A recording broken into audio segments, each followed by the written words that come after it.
The disco snail. You're walking through a forest, and you see a snail with what looks like pulsating neon caterpillars bursting out of its eye stalks. That's not a caterpillar. That's a parasitic flatworm called Leucochloridium, and what you're watching is one of nature's most disturbing hijackings in action. The worm invades the snail's eye stalks and transforms them into throbbing, colorful tubes that pulse in a rhythm that mimics the movement of a caterpillar. Birds eat caterpillars. The snail, which would normally hide in dark, damp places to avoid predators, suddenly starts climbing into open, well-lit areas during the day. It's not making this choice. The parasite is. This evolved over millions of years as the flatworm's ancestors that happened to alter host behavior in ways that increased bird predation survived and reproduced more successfully than those that didn't. The snail essentially becomes a billboard advertising itself to birds, and when a bird eats the snail, the parasite completes its life cycle in the bird's digestive system,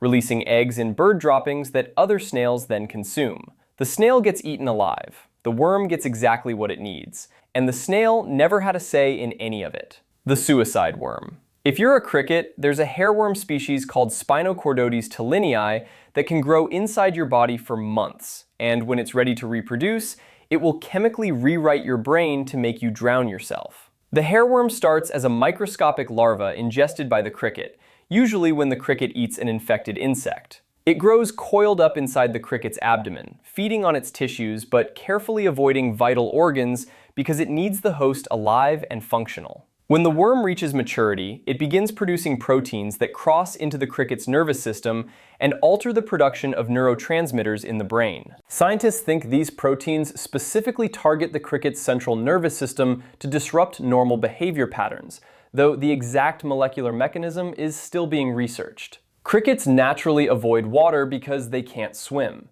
Infected crickets seek it out. They will walk directly toward ponds, streams, or puddles, and once they reach water, they jump in.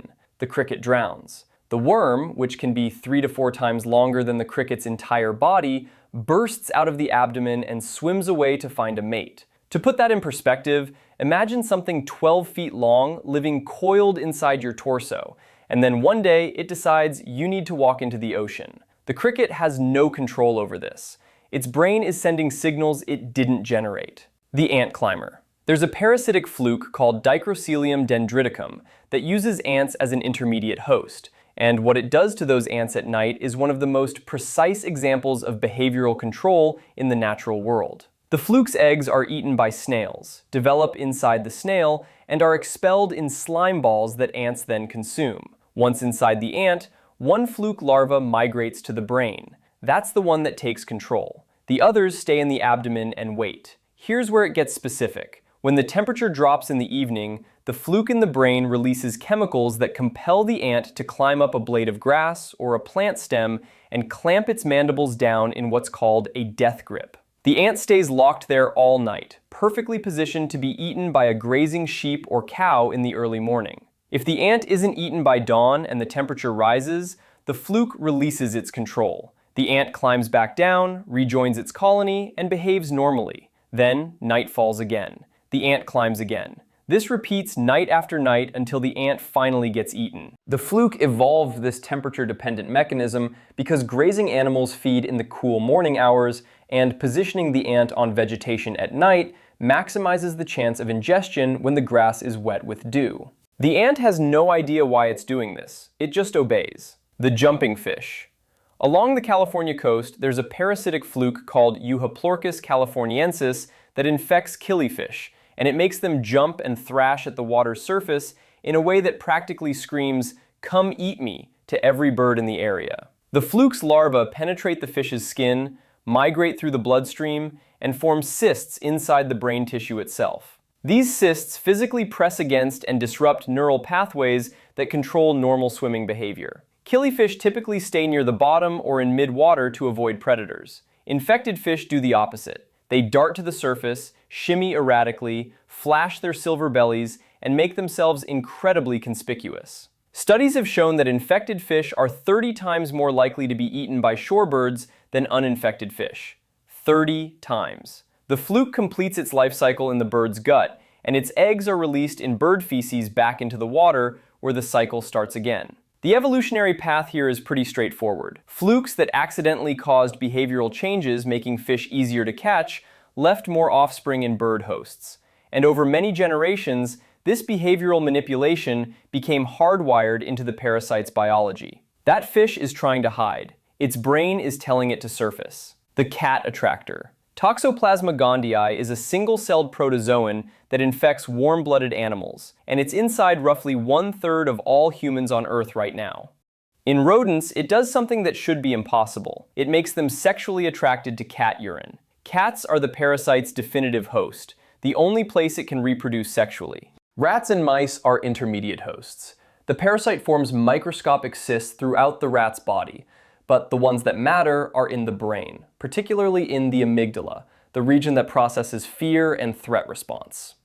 Infected rats lose their instinctive fear of cat odor, but it's not just a loss of fear. Research shows they're actually drawn to it. They seek it out. Some studies suggest the parasite hijacks the same neural pathways involved in sexual attraction, essentially rewiring the rat's brain to perceive cat urine the way it would perceive a potential mate. The rat gets eaten. The parasite reproduces in the cat. In humans, the behavioral effects are subtler but still being actively researched. Some studies link infection to slower reaction times, increased risk-taking behavior, and even correlations with certain psychiatric conditions, though this remains controversial in the scientific community. What's not controversial is that the parasite is physically present in human brain tissue, and it's been doing this for millions of years. By the way, if you're enjoying learning about these creatures, I post content like this regularly. I'd appreciate if you subscribed. Thanks. The Bodyguard Maker. There's a parasitoid wasp called Glyptopantellus that lays its eggs inside caterpillars, and when the larvae are ready to pupate, they burst out of the still-living caterpillar and then do something remarkable. They make the caterpillar guard them. The wasp injects dozens of eggs into a caterpillar, along with a cocktail of chemicals, including polyidnaviruses that suppress the caterpillar's immune system and alter its behavior. The larvae grow inside the caterpillar for about 2 weeks, feeding on its body fluids and tissues while carefully avoiding anything vital. Then they chew their way out through the caterpillar's skin, drop down beside it, and spin cocoons. The caterpillar, which should either die or wander off, does neither. It stops eating. It stops moving normally. And it starts thrashing violently at anything that approaches the cocoons, acting as a living shield for the parasites that just erupted from its body. Scientists think the larvae leave behind chemicals or possibly even a few individuals inside the caterpillar that continue manipulating its nervous system even after the others have exited. The evolutionary advantage is clear. Wasp lineages that produced larvae capable of inducing protective behavior had higher survival rates during the vulnerable pupal stage, and this trait was selected for over countless generations. The caterpillar will guard those cocoons until the adult wasps emerge, and then it dies. It defends the things that killed it. The Ladybug Shield. A wasp species called Dinocampus coccinelli does something similar but with a twist. The host sometimes survives. The wasp lays a single egg inside a ladybug. The larva grows for about 3 weeks, feeding internally, but leaving the ladybug mobile and functional. When it's time to pupate, the larva exits through the ladybug's abdomen and spins a cocoon directly between the ladybug's legs. The ladybug doesn't run. It stays put, frozen over the cocoon, and when predators approach, it twitches and shudders in a way that deters attacks. The wasp larva likely releases chemicals, or leaves behind neurological disruptors that keep the ladybug in this bodyguard state. Here's the interesting part. Roughly 25% of ladybugs survive this. After the adult wasp emerges and flies away, some ladybugs eventually recover, resume normal behavior, and live out the rest of their lives. Most don't. Most die within hours. But the ones that survive prove that the manipulation isn't always permanent. The evolutionary advantage for the wasp is clear. A living, moving shield is more effective than a dead one, and if the cost is occasionally letting the host live, that's an acceptable trade-off for the protection it provides to the vulnerable pupa stage. The Fungal Puppeteer. Ophiocordyceps is a genus of fungi that infects carpenter ants, and what it does to them is so precise and horrifying that it's been called the zombie ant fungus. Spores land on an ant, penetrate its exoskeleton, and begin growing through its body. The fungus doesn't invade the brain directly. Instead, it grows around the brain and infiltrates the muscles, manipulating them while keeping the brain intact until the final stage. The fungus releases chemicals that hijack the ant's motor control, and here's where it gets weirdly specific. The infected ant climbs to a location roughly 23 to 25 centimeters above the forest floor, finds a leaf on the north side of a plant where humidity and temperature are ideal for fungal growth,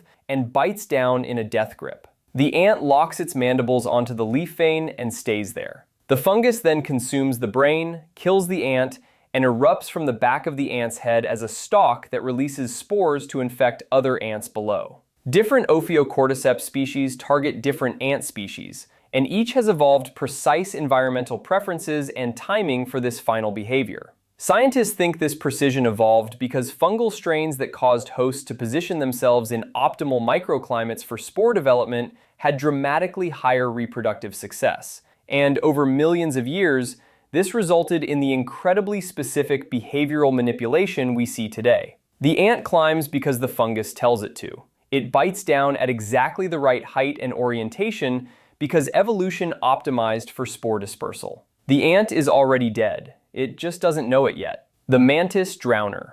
Hairworms don't just infect crickets. Some species target praying mantises. And watching a mantis, one of the most efficient predators in the insect world, lose control of itself to a parasite is genuinely unsettling. The hairworm larva infects the mantis the same way it infects crickets, usually through ingestion of an infected insect. It grows coiled inside the mantis's abdomen, sometimes reaching 3 to 4 times the length of the mantis itself. Mantises are ambush predators. They don't wander. They sit still and wait for prey to come to them. They avoid water. Infected mantises do the opposite. When the worm is mature, it produces proteins that cross into the mantis's central nervous system and alter behavior in ways scientists are still working to fully understand. The leading theory is that these proteins mimic or disrupt neurotransmitters involved in navigation and threat assessment. The mantis, against every instinct it has, walks toward water. When it reaches a stream or pond, it goes in. It drowns. The worm exits the body and swims away to reproduce.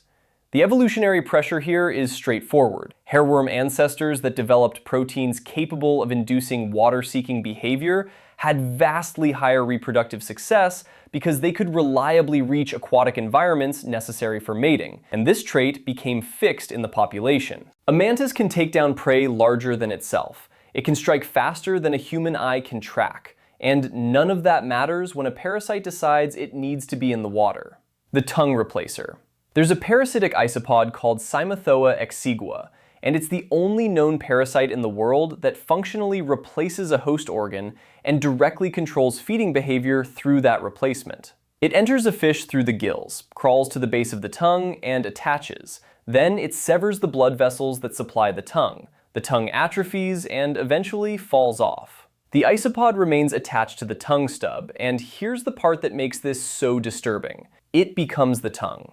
The fish survives. It continues to eat. The isopod sits in the mouth, moves when the fish feeds, and functions as a working, fully operational tongue while simultaneously feeding on blood and mucus from the fish.